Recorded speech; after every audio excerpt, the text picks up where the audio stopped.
নার্সদের জন্য বিশাল সুখবর দিল আরব আমিরাত। প্রবাসী নার্সদের জন্য সুখবর। সংযুক্ত আরব আমিরাতের দুবাইয়ে দীর্ঘদিন ধরে স্বাস্থ্য খাতে নিয়োজিত নার্সদের জন্য চালু হলো গোল্ডেন রেসিডেন্সি ভিসা। এই প্রথমবারের মতো দুবাইয়ের ক্রাউন প্রিন্স শেখ হামদান বিন মোহাম্মদ বিন রাশিদ আল মাকতুম এই ভিসা প্রদানের ঘোষণা দিয়েছেন।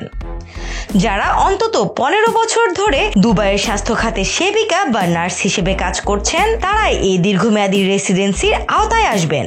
দুবাই সরকার জানিয়েছে, এই সিদ্ধান্ত নার্সদের প্রতি কৃতজ্ঞতা ও তাদের অবদানকে আনুষ্ঠানিক স্বীকৃতি দেওয়ার অংশ। শেখ হামদান বলেন, নার্সদের নিষ্ঠা ও ত্যাগের মূল্যায়ন করা আমাদের নৈতিক দায়িত্ব। তাদের অবদান আমাদের স্বাস্থ্য খাতকে শক্ত ভিত দিয়েছে।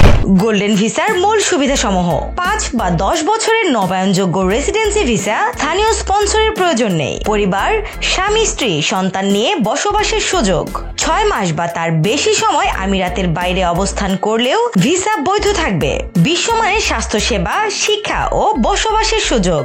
ভিসা পাওয়ার শর্তাবলী: দুবাইয়ের স্বাস্থ্য খাতে কমপক্ষে 15 বছর পূর্ণাঙ্গ কাজের অভিজ্ঞতা, স্বীকৃত স্বাস্থ্যসেবা প্রতিষ্ঠানে কর্মরত থাকতে হবে, DHA, DOH বা MOH অনুমোদিত পেশাগত লাইসেন্স থাকতে হবে, সামনে থেকে স্বাস্থ্যসেবা প্রদানকারী হিসেবে ভূমিকা পালন করতে হবে, হাসপাতাল বা সংশ্লিষ্ট কর্তৃপক্ষের মনোনয়ন প্রাপ্ত হতে হবে।